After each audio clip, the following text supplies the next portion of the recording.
What's up, ladies and gentlemen? It's Brendan and I'm BMX45, and today we're coming at you with another video.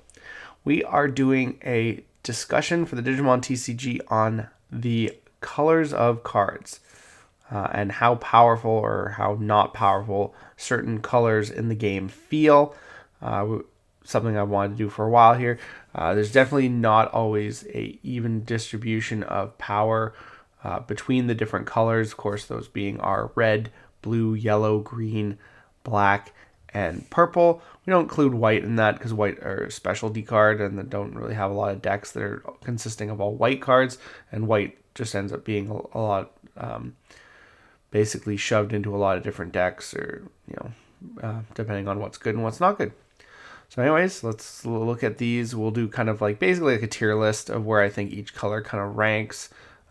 And so we'll get into that. And hey, if you enjoy this type of content, be sure to smash that like button, comment down below. We'd love to hear your thoughts. Subscribe to the channel and hit that bell for notifications so you don't miss a single minute of the fun. All right, so we have our colors here, not all in order, but we will put them in order. I like the red, blue, yellow, green, black, purple format. So we'll start off with red. Red being, kind of the first color, your Agumon color, your first starter deck. So we got here, this would be like basically super awesome, pretty awesome, okay, not that great, dog shit. D for dog shit. So yeah, that's not exactly the cream of the crop. I don't think anything really falls into that category, but we'll take a look here. So red, I would say, I feel like red belongs in the dog shit category, in the really good category. I won't put it in the super awesome category, just because red has a aggression issue. It's so focused towards aggression, high DP, high security attack, stuff like that. A lot of time, red is you basically do a blowout or you lose, basically. You have to just be super fast, super aggressive, and if you can't do that, your opponent will get the upper hand on you. So I feel like that is its downside. A lot of security attack, piercing,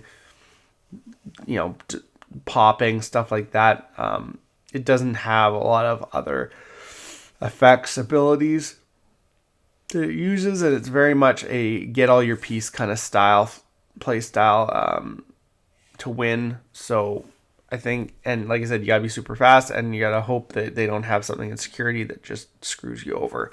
So very aggressive. So that's, I feel like red is always really good, but it's never like amazing. Like it's never like amazing to the point where like every top deck in the format is a red deck. It does very well, but like I said, it does have its faults. So I do think that it is, like that. Next we have blue. I would say blue is. I would say blue is top of the tier. Blue has just so many great cards that can play in every deck. Has so many different things. Lots of jamming, lots of Digivolution source stripping. It's always super good. Lots of stun, which can be really great. So many different abilities.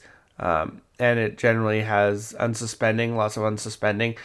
So it has its own really form of security attack. It just continually attacks and unsuspends.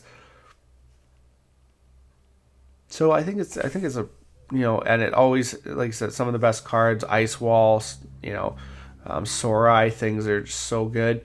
And it definitely is aggressive, but in a different play style. But it doesn't have it has a lot of backup, like stunning your opponent so that they can't win the game. So I do think that blue kind of rises to that amazing level, and usually blue decks, when they are good, are so good. So yeah. Next we have yellow. Yellow, I feel, is another one that is amazing. Yellow DP reduction is so good. Yellow has so many toolboxy things. It has the ability to go into your security. Like I said, and the fact that DP reduction gets around a lot of things because if a Digimon's DP falls to 0, it's just auto game mechanic, it dies.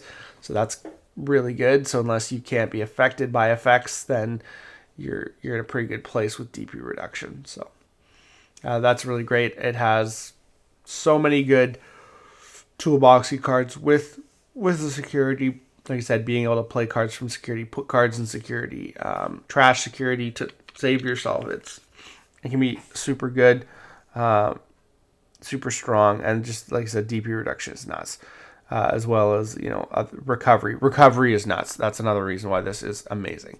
So I would definitely say yellow's top of the tier. Going on to green. Green, dog shit.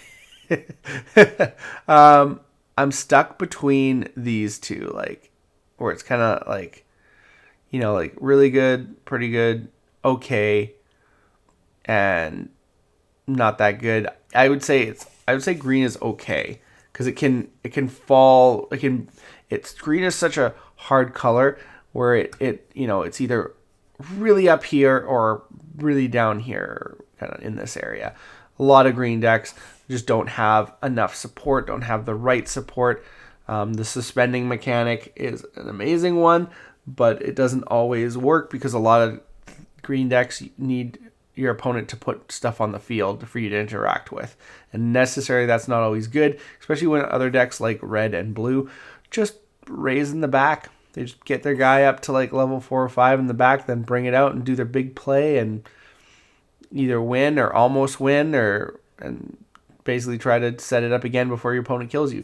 So I mean, like, green is a hard deck to play. Mostly consisting of the good green decks are mostly insect and plant. There's a few beast decks now with Mega Gargamon that have what it takes, but a lot of the beast decks are even like Leomon and Darabitmon. They're just not amazing enough that they're able to keep up with all the other colors that we've already mentioned and the other ones too.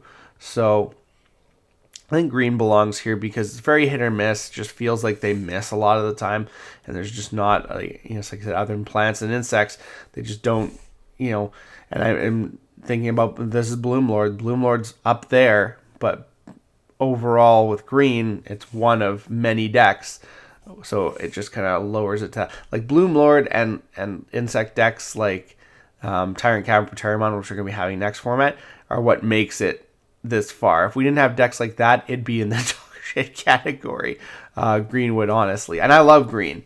I really do love green. So I'm hoping that they continue to make more green decks, better green decks, and stuff that's not just plants and insects. So, but that's why I feel green is. Then we have black. Black is interesting. I feel like black can belong here too. I feel like black gets the short end of the stick. Like right now, Numemon is a black deck, black-yellow deck. So you'd put it up here definitely, but without the yellow portion of the deck, it'd probably be down there. And just because black in general has a lot of issues, it kind of gets relegated to that so-so area where it's like there's a bunch of black decks that there are a bunch of black decks that would move it up into these categories right here. But I feel just because there's again, it's hard for them to make good black support. It's hard for them to make super consistent black decks. It takes a while.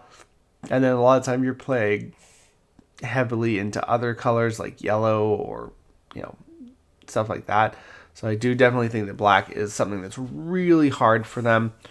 And it just shows in some decks that, like there'd be a lot there. Like there's only like the D-Brigade. It's a good deck, but it's not doing amazing because everyone's playing Numemon. So, I mean, you have all these other cool black decks. You have Digipolice. You have a bunch of different black support decks. There's, people are playing like Ragnar Lordmon with all the Oriumon and X-Antibody stuff, which is a good deck, but it's just not super competitive. So I do think that black gets kind of relegated to that mid tier because it takes so long for us to get a really good black deck. And then lastly, we have our purple. Well, guess what? Purple's up there because purple is toolboxy as heck. There's so many cool toolboxy purple decks. It uses its trash as its summoning source, basically. A lot of decks like Numemon, I'm splashing in purple into the level 3s. It's just such an amazing color with so many good things. I mean, sometimes you could say it could be down here because it does take a lot of skill. That's the thing. Skill-wise, I would put it down here because it takes a lot of skill to play purple decks well. But overall, if you have the skill to play those decks, it's up there. It's definitely up there at the top. So I definitely think, I mean, with just the trash abilities, the summoning, playing of cards for free all the time, trashing from hand, milling from deck, so many good abilities.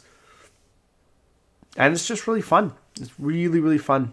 Graveyard shenanigans are fun. I mean, played Yu-Gi-Oh! Graveyard shenanigans are the best. So, yeah, purple's up there. So that's it, guys. That is our color breakdown. 3 out of 6 are, I would say, are always like cream of the crop. 1 is close, and the other 2, like I said, if not for a bunch of other decks that just really weren't thought out or didn't get all the support they needed, these would probably be up here with red. I wouldn't say that we'd make it to this level, but they'd be up here with red. So they're all pretty close together. Nothing's really bad. Nothing's really dog crap.